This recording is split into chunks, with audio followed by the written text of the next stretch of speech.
প্রত্যেক মঙ্গলবার বলি আমি, প্রতি মঙ্গলবার যারা আমার চ্যানেলে পুরনো তারা জানেনি যে আমার গেট আপটা একদম নর্মাল কেন। আজকে আর বাড়তি কথা বলছি না, আগে আমি আমার কবিতাটি বলে নিই, তারপর মোটামুটি যেটুকু কথা না বললেই নয় সেটুকুনি কথা বলবো। আজকে আমার কবিতার বিষয়বস্তু হচ্ছে রিলস লাইফের শো অফ। জগৎটা ছোট হতে হতে বোকা বাক্সতে বন্দি, কিন্তু এ বোকা বাক্স টিভি নয়, মোবাইল। হ্যাঁ, কেউ কেউ বলবে এ মানুষের থেকে অনেক বেশি ইন্টেলিজেন্ট এখন।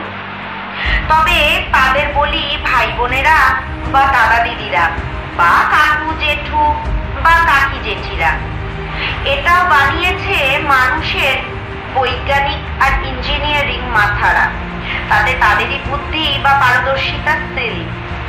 কিন্তু আমরা এই জগৎকেই দিই বেশি প্রাধান্য। মানুষের জীবনই এখন রিল।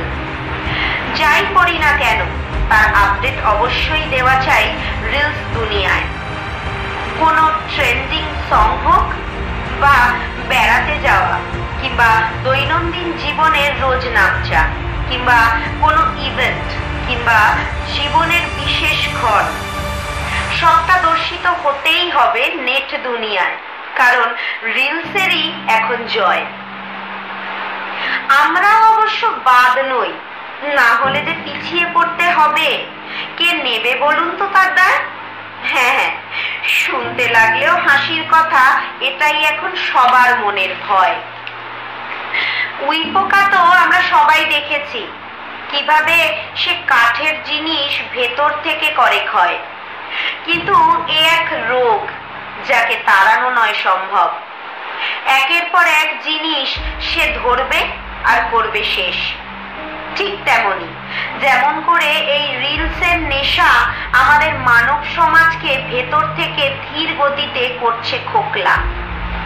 আমরা জেনেও না জানার করছি ভান, কারণ জগৎকে যে করতে হবে শো অফ। আমি কত ভালো আছি, আমরা জেনেও না জানার করছি ভান, কারণ জগৎকে যে করতে হবে শো অফ। আমি কত ভালো আছি, সে যতই কঠিন শব্দ উচ্চারণ করার মতো দাঁত পড়ে আমরা হই ফোকলা। দেখনদারি আগেও ছিল, এখন সেটা মহিরুহ হয়ে দাঁড়িয়েছে। দেখনদারি আগেও ছিল, এখন সেটা মহিরুহ হয়ে দাঁড়িয়েছে।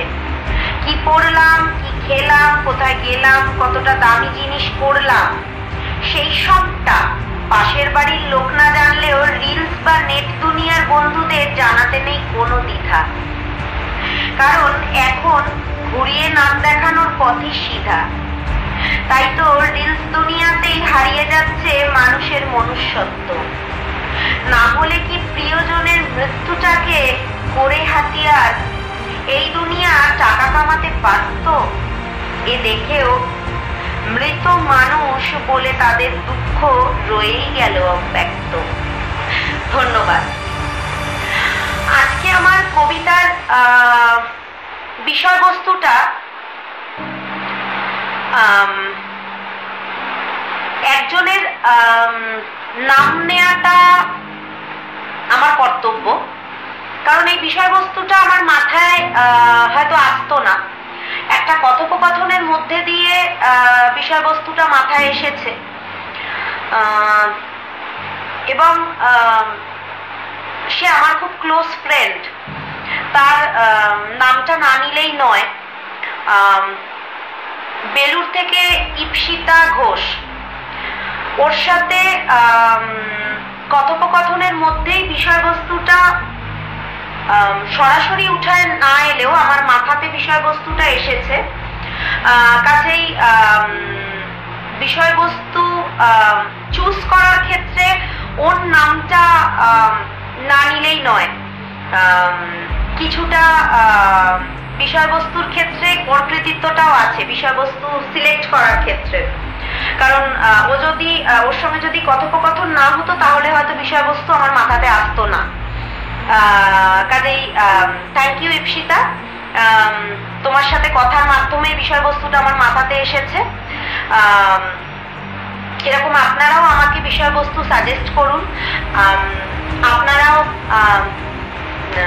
আপনাদের সঙ্গে দেখা না হলেও আপনারা ডিজিটাল লাইফে আমার বন্ধু, এবং যখনই কোনো বিষয়বস্তু সাজেস্ট করবেন আমি বারংবার বলছি আপনাদের নাম এবং জায়গা দুটি বলে আপনারা সাজেস্ট করবেন, যাতে আপনাদের নামটা আমি কবিতার শুরুতে বা কবিতার শেষে নিতে পারি। এবং আপনাদের কবিতার বিষয়বস্তু যদি আমার মনে হয় যে আমি সাবলীলভাবে সেটা নিয়ে লিখতে পারবো, আমি অবশ্যই সেটি নিয়ে লেখার চেষ্টা করব। আর আপনারা জানেন আমার দুটি চ্যানেল আছে, যেটা আমি প্রত্যেক মঙ্গলবার বলে থাকি, বেয়ার্স অ্যাভিনিউ এবং অপুস পোয়েটিক ফ্লেভার্স, যেটা এই চ্যানেলটা যার মধ্যে আমার লেখা কবিতা এবং পাঠ করা কবিতা আসে। হ্যাঁ, অনেক সময় হয়তো বলতে গিয়ে ভুলভ্রান্তি হয়ে যেতে পারে, কারণ মানুষ মাত্রই ভুল হয়। তো যদি ভুল হয়ে গিয়ে থাকে আমি আগে থেকে ক্ষমা প্রার্থী। আপনারা অবশ্যই যদি কোথাও মডিফাই করা দরকার হয়ে থাকে আমাকে কমেন্টসে জানাতে পারেন, এবং অবশ্যই কমেন্টসে জানান আপনাদের কবিতাগুলো ঠিক কেমন লাগছে। আপনারা শুনছেন, আপনারা ভালো বলতে পারবেন কবিতাগুলো কিরকম ঠিক শুনতে লাগছে। আর বাড়তি কথা বলছি না, নোটিফিকেশন বেলটি অন করে দেবেন। প্রত্যেক মঙ্গলবার আমার যখন কবিতা বা আমার কার্টুন চ্যানেলে নতুন অ্যানিমেটেড কার্টুনস আসে আপনাদের কাছে যাতে নোটিফিকেশনটা পৌঁছে যায়। এবং যারা ফেসবুক পেজ থেকে শুনছেন তারা আমার পেজটিকে ফলো করতে ভুলবেন না। আর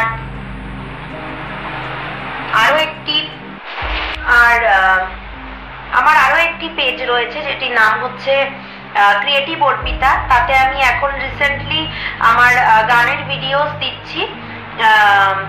গানটি পেজটি ফলো করবেন যদি আপনাদের গানটি ভালো লেগে থাকে। অনেকদিন পর আবার চেষ্টা করা, সেই অর্থে অনেকদিন আমার কোনো রকমের চর্চা নেই। তো যদি আপনাদের ভালো লেগে থাকে তাহলে অবশ্যই জানাতে ভুলবেন না, যাতে আমি বিষয়টা নিয়ে যদি আরো পারসিউ করতে পারি। আর প্রত্যেক মঙ্গলবার আমার কবিতার আমি টাইম দিই না, কারণ ছাড়তে অনেক সময় দেরি হয়ে যায়। কাজেই ওই দিন আপনারা যে টাইমে ঠিক কবিতা শুনবেন সেটি আমার কাছে প্রেশাস। আর বাড়তি কথা বলছি না, আজকের জন্য এইটুকুই। আবার একটি মঙ্গলবার আমার কবিতার ঝুলি থেকে আপনাদের জন্য সুন্দর আরেকটি কবিতা উপহার নিয়ে আমি আবার চলে আসবো। আজকের জন্য টাটা।